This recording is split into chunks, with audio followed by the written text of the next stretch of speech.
अस्सलामु अलैकुम all of you. आज मैं आप सबको साबिका यानी प्रीफिक्स और लाहका यानी सफिक्स के बारे में बताऊंगी। साबिका को हिंदी में उपसर्ग और लाहका को प्रत्यय भी कहते हैं। तो चलिए देखते हैं क्या मीनिंग है साबिका। साबिका ऐसा हर्फ जो किसी लफ्ज़ के शुरू में जोड़ दिया जाए।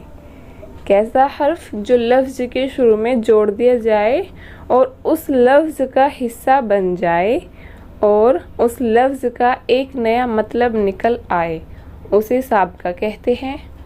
आपने डेफिनेशन देख ली, अब एग्जाम्पल से इसे समझिए। जैसे हमारा लफ्ज़ है सब्र, सब्र के आगे बे लग गया तो ये बन गया बेसब्र।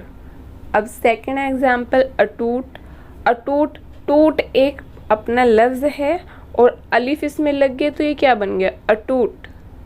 लफ्ज़ जान, जान में अलिफ और नून लग गया शुरू में तो क्या बन गया अनजान।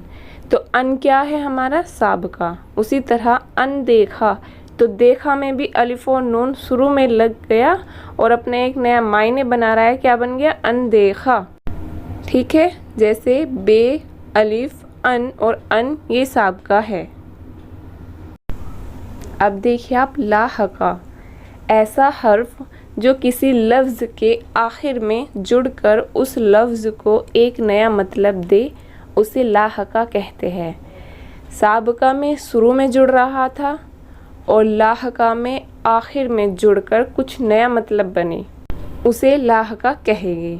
जैसे एग्जाम्पल देखिए अक्लमंद, तो अकल एक लफ्ज़ है और जब हम इसमें मंद जोड़ देंगे तो ये भी अपना एक अलग मतलब बना रहा है, क्या बन गया अक्लमंद।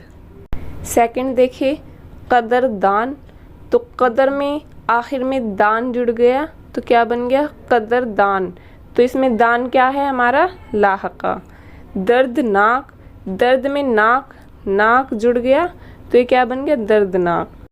फिर देखें माल, और माल में जब हमने दार जोड़ दिया आखिर में तो क्या बन गया मालदार। तो इसकी भी अलग मीनिंग निकल कर आई मालदार। तो दार, नाक, मंद और दान ये क्या है हमारे लाहका, क्योंकि ये लफ्ज़ के आखिर में जुड़कर कुछ अलग मीनिंग बना रहे हैं।